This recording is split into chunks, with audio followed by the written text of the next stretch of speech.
Welcome back to my channel Knowledge Chronicle. Have you ever wondered why your body starts sweating when you're running, working out, or just walking under the hot sun? Is it just a sign of getting tired, or is something deeper going on? Well, believe it or not, your body has its own built-in air conditioner, and sweating is the key part of this powerful cooling system.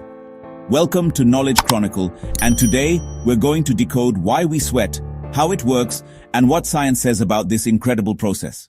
Why do we sweat? The purpose. Sweating is your body's natural cooling mechanism. It happens when your internal body temperature rises, whether due to physical activity, stress, heat, or even spicy food. To prevent overheating, your brain sends signals to your sweat glands, asking them to release sweat onto your skin surface. As the sweat evaporates, it pulls heat away from your body, making you feel cooler. Think of it as your body's personal AC system kicking into action. Who controls sweating? Well, it's actually the hypothalamus, kind of like your body's thermostat. The command center behind this cooling system is a part of your brain called the hypothalamus. It works just like a thermostat. For example, if your body temperature crosses the normal 98.6 degrees Fahrenheit or 37 degrees Celsius, the hypothalamus quickly gets into action. Just like your home AC turns on when the room heats up, it sends a message through the nervous system to activate your eccrine sweat glands. Types of sweat glands. Eccrine versus apocrine. Your body has two major types of sweat glands. Eccrine glands. These are found almost all over your body, especially on the forehead, palms, soles, and back. So, eccrine glands, they release a watery, odorless sweat mainly for cooling. It's actually your body's way of keeping your temperature in check. Now let's talk about apocrine glands. These are found in areas like your armpits and groin, and yeah, they're a bit different from eccrine glands. Apocrine glands release a thicker sweat that's rich in proteins and lipids. This sweat doesn't really smell on its own, but when it comes in contact with bacteria on your skin, that's when body odor starts to happen. So what actually triggers sweating? Well, first there's heat, like hot weather or high temperatures. And then there's exercise, which, increases your metabolism and raises your internal temperature.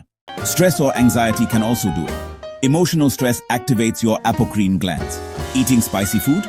That actually activates receptors in your mouth, kind of mimicking heat. Pretty interesting, right?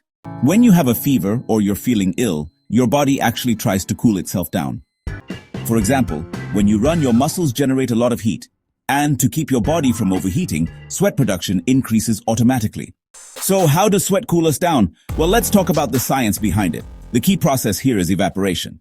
So, when sweat comes out, it just kind of sits on your skin. As it starts to evaporate, it actually absorbs heat from your skin and carries that heat away into the air, which cools you down. It's not the sweat itself, but really the evaporation of sweat that cools your body. What if we couldn't sweat? Just imagine if your body couldn't sweat at all. This condition is called anhydrosis.